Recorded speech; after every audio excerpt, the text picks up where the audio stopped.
नया भी आ रहा है ना, तो उनको भी कोई दिक्कतें नहीं होंगी, क्योंकि हम यहाँ पे पहले ट्रेनिंग देने के बाद ही हम डिप्लॉय करते हैं। और उसके लिए भी साथ के साथ में हमारा field executive, site in charge, supervisor, trainer सारे उनके कोऑर्डिनेशन में रहते हैं। अगर एज एन कोई सिक्योरिटी गार्ड करता है कहीं पे, तो उसकी क्या कोर जिम्मेदारी होती है, क्या काम करना होता है, और अगर एज एन बाउंसर कोई कहीं लगता है तो क्या कोर जिम्मेदारी होती है, क्या काम करना है? तो गार्ड है ना, उनकी बातों को हो सकता है कि जो भी पेशेंट या जो भी अटेंडर आ रहे हैं वो इग्नोर कर दे, लेकिन बाउंसर जो है वो उनका चूंकि फिजिक और वो अच्छा रहता है, तो सामने वाला थोड़ा सा मतलब डाउन होके बात करता है, तो वो यहाँ से उनको कॉल पे सारी कंफर्मेशन दे दी जाएगी। साथ में उनको यहाँ तक आने के लिए भी जितने भी असिस्टेंट की जरूरत पड़ेगी वो असिस्ट की जाएगी। तो डॉक्यूमेंटेशन पूरा होने के बाद हमारा ट्रेनिंग सेंटर है, वहाँ पे फ्री ऑफ कॉस्ट में उनका रहना है, फ्री ऑफ कॉस्ट में खाना पीना है। अच्छा, वो यहाँ पे रहेंगे, खाना पीना खाएंगे, उनको यहाँ पे ट्रेनिंग दी जाएगी। तो आपका ये भी क्वेश्चन होगा ये फ्री में करवा क्यों रहे हैं? तो ये मकसद ये है कि आप अगर उसके बाद ट्रेनिंग के बाद अगर आप अच्छे से काम कर लिए ना कंपनी के लिए, तो वही कंपनी का अर्निंग वहां से होगा जी। और आप अगर उसके बीच में अगर छोड़ के जाते हैं तो वो कंपनी का लॉसेज है।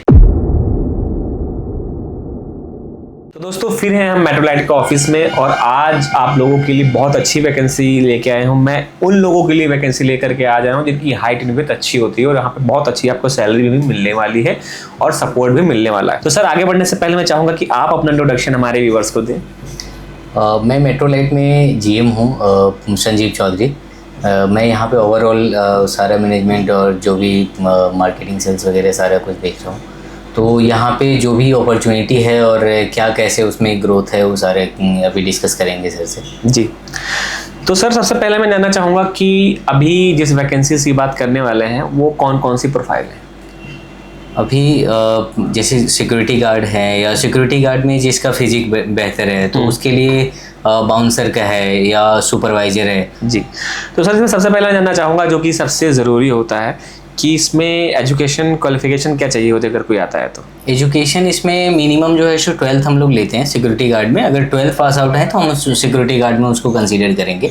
उसके बाद तो कुछ उसका हाइट वेट का क्राइटेरिया है, जो कि मिनिमम उसका 5'7" हाइट होनी चाहिए, 5.7 ये मिनिमम हाइट उसके होनी चाहिए मेल के। फीमेल के केस में वही 5'5" से शुरू हो जाते हैं।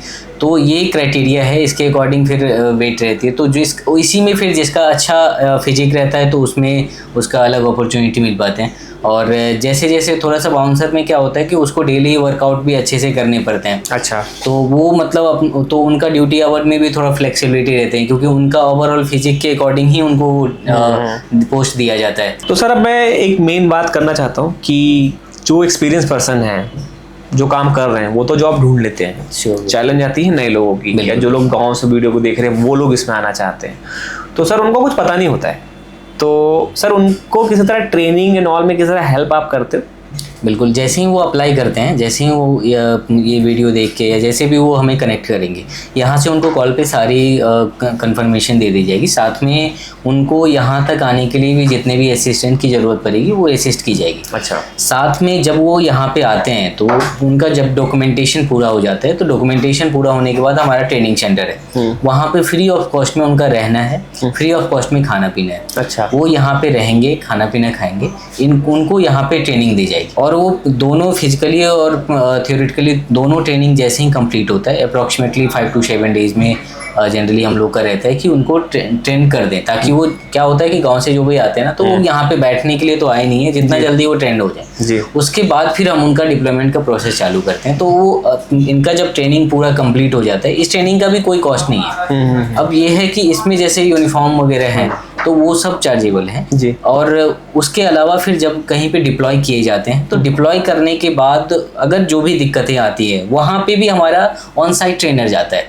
अगर उनको थोड़ा सा भी किसी भी चीज़ में, एक तो वहाँ पे सुपरवाइजर है जो हमेशा उनको सुपरवाइज कर रहे हैं, और उसके बाद भी कोई चीज़ें दिक्कतें आ रही हैं तो उसके लिए हमारा ट्रेनर जो है सो ऑन साइट भी जाते हैं। अगर एज एन कोई सिक्योरिटी गार्ड करता है कहीं पे, तो उसकी क्या कोर जिम्मेदारी होती है, क्या काम करना होता है, और अगर एज एन बाउंसर कोई कहीं लगता है तो क्या कोर जिम्मेदारी होती है, क्या काम करना? जैसे हॉस्पिटल है, हॉस्पिटल में एक और इंसिडेंट अक्सर क्या आता है प्राइवेट हॉस्पिटल वगैरह में, जब पेशेंट थोड़ा रिकवर कर जाते हैं और उनका बिल बहुत ज़्यादा हो जाता है। तो वो ये भी दिमाग में लेके चलते हैं, क्योंकि बहुत सारे हॉस्पिटल्स में ये इंसिडेंट आते रहते हैं कि पेशेंट निकलने का कोशिश करते हैं कि हम किसी तरीका से हॉस्पिटल में बिना बिल पे के हाँ टाइम कुछ ऐसा मिले कि हम निकल जाए। तो वो मतलब उनका नज़र इतना शार्प होना चाहिए कि वो मतलब हमेशा ये देखें कि ये पेशेंट है। अगर उनके हाथ में कैनुला लगा हुआ है, उनके हाथ में अगर बैंड लगे हुए हैं या कोई गाउन पहने हुए हैं, तो वो मतलब बहुत कोई ऊपर से जैसे ठंडा के टाइम में कुछ अलग ड्रेस पहने और निकल गए, तो वो पूरा मतलब नज़र बना के रखेंगे। और तो यही उनका जिम्मेदारी है कि कौन आ रहा है कौन जा रहा है, इसका प्रॉपर वो केयर करे जी। और सर बाउंसर की बात करें, बाउंसर का जहाँ पे भी डिप्लॉयमेंट होती है, जहाँ पे बहुत ज्यादा गैदरिंग होती है, सुपरवाइजर गार्ड का सुपरवाइजर जो है वो ओवरऑल सुपरवाइज करता है कौन पोस्ट पे कैसे काम क्या कर रहा है।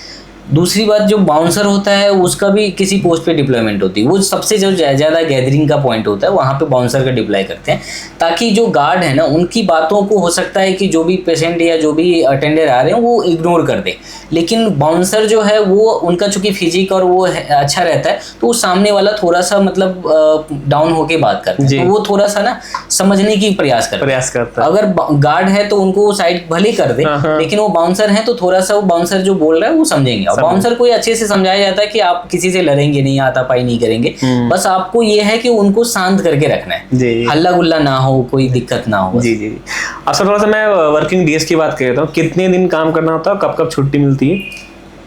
आपको ये थोड़ा सा फ्लेक्सिबिलिटी हम लोग का ये रहता है कि आपको ये जरूरी नहीं है कि संडे ही ऑफ, मतलब लेकिन ये है कि वीक में आपको एक ऑफ दिया जाएगा जी, और मंथ में आपको 4 ऑफ मिनिमम दिया जाएगा जी। अब सर पेमेंट की बात कर लेते हैं, तो सर स्टार्टिंग में सैलरी क्या मिल जाती है? अगर मैं गार्ड की बात करूँ, बाउंसर की बात करूँ, जैसे आपने बताया कि कोई वीक ऑफ भी लगा देता है, तो एक मैक्सिमम अर्निंग पोटेंशियल क्या है यहाँ पे? दोनों साइड का PF ESI मिला के 20+ में चले जाते हैं गार्ड्स के जी।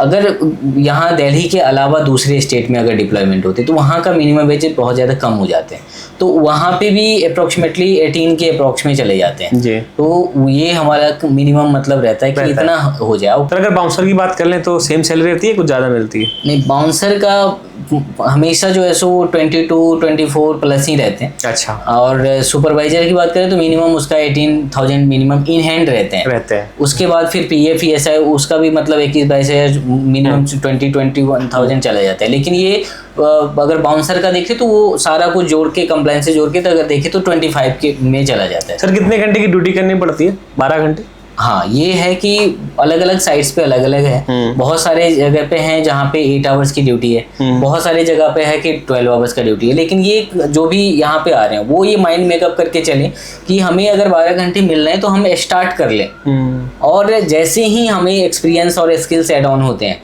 हमें कंपनी या तो हम कंपनी में रिक्वेस्ट डालेंगे कि हमें ट्रांसफर कर दिया जाए, हम या तो हम ट्रांसफर कर देंगे या उन्हें भी अलग अलग अपॉर्चुनिटी मिलने लगते हैं जी। तो मतलब ये माइंड मेकअप करके चले कि दोनों मिल सकते हैं, दोनों मिल सकते हैं जी।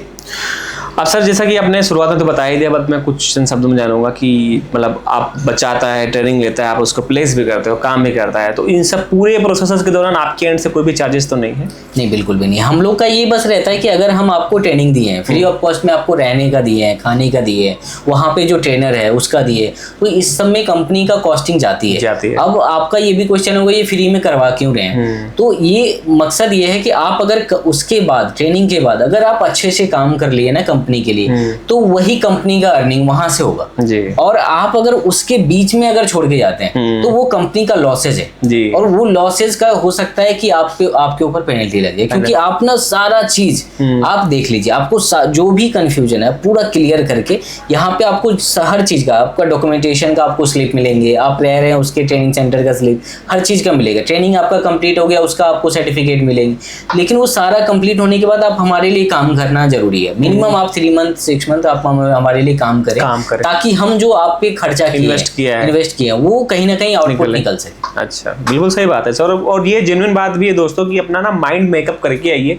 क्योंकि आप देखिए कि कोई आज के लिए बिल्कुल खुले शब्दों में बताता हूँ कि किसी के लिए कोई अगर पैसा खर्च कर रहा है तो वो भी कहीं ना कहीं से इनपुट चाहता है। तो जैसे शुरुआत में आपको सपोर्ट मिल रहा है, रहना खाना मिल रहा है, 15 दिन तक ट्रेनिंग मिल रहा है, तो आप भी अगर अंदर से जॉब करना चाहते हो, कहीं भी जॉब करोगे तो वो पूरा बिल्कुल एक इक्वलिटी वाली बात हो जाती है। और मैं सर का कॉन्टेक्ट नंबर, बाकी अदर कंपनी डिटेल वगैरह डिस्क्रिप्शन में डाल रहा हूँ, आप लोग जा करके चेक कर सकते हो, विजिट कर सकते हो। और अगर आप यहाँ पे आके जॉब करना चाहते हो, मंजिल तक अपनी पहुंचना चाहते हो, तो सर के दिए गए कॉन्टेक्ट नंबर पे आप लोग कॉन्टेक्ट भी कर सकते हैं। पहले आप रिज्यूम भेजिए और उसके बाद आप कॉल करिए। तो सर मैं बस यही चाहूँगा कि जो भी लोग अब आएंगे आप उनको सपोर्ट करेंगे। बिल्कुल।